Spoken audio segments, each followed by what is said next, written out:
Kidlat News Updates. Mga balita ngayon, rido ng dalawang naglalabang grupo sa BARM, tinuldukan ng Philippine Army. Suspect sa pamamaril sa Baliwag, Bulacan, arestado sa loob ng kanyang bahay. Metro Manila Subway inaasahang magsisimula ang operasyon sa 2028. Ako po si Cesar Soriano para ihatid ang mga nangungunang balita sa buong kapuluan. Ngayon, Namagitan na ang 6th Infantry Division ng Philippine Army para matuldukan ng matagal ng hidwaan sa pagitan ng dalawang magkaalitang grupo sa borders ng Datu-Piang sa Maguindanao del Sur na balawag sa Special Geographic Area o SGA at sa Midsayap sa North Cotabato. Sa isang peace mediation conference na idinaos nitong Hulyo 15, nilayon na magkaroon ng reconciliation sa pagitan ni Mayor Datu Renz Tukuran ng Nabalawag SGA at Commander Caris Batchong ng 105th Base Command ng Moro Islamic Liberation Front o MILF na makailang beses nang nauuwi sa armadong engkwentro at nagre-resulta sa kaguluhan at pangamba sa kani-kanilang mga komunidad. Sa presensya ng ilang mga opisyal ng MILF, BARM at 6ID, nanumpa ang parehong partido sa harap ng Quran, natutupad ito sa kasunduan gaya ng mapayapang dialogo sa lahat ng issue at hindi pagkakaunawaan. Umaasa ang pamunuan ng 6ID na ito na ang panimulang hakbang para mapanumbalik ang kapayapaan sa lugar.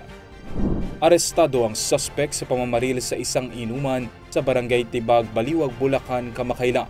Ayon sa ulat ng Bulacan 2nd Provincial Mobile Force Company, nag-ugat ang insidente sa isang kasiyahan na nauwi sa mainitang pagtatalo. Pumunot umano ng baril ang suspect at pinaputukan ng mga kainuma, dahilan para magtamo ng sugat ang tatlong biktima. Matapos ang krimen, tumakas ito sakay ng motorsiklo. Sa tulong ng isang testigo, agad na nagsagawa ng hot pursuit operation ng mga otoridad.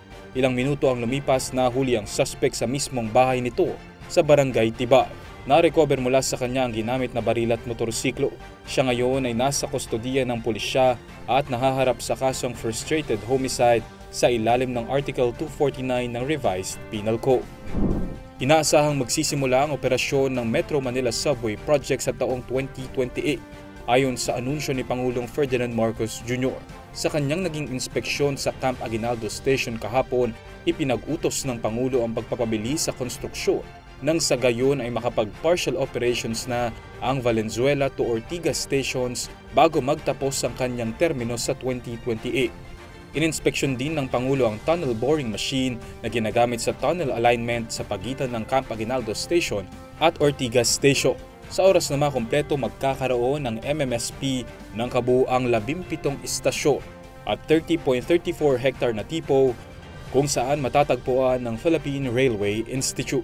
Parte ng proyekto ang konstruksyon ng 33-kilometer railway line na magkokonekta sa Valenzuela at Pasay City at may spur line patungong NAIA Terminal 3. Inaasahang mapapababa nito sa 40 minutos ang travel time mula Valenzuela patungong NAIA. Para sa Kidlat News Channel, ako si Renzel Linon, nag-uula. ako po si Cesar Soriano, kasama nyo sa bawat pagputok ng balita.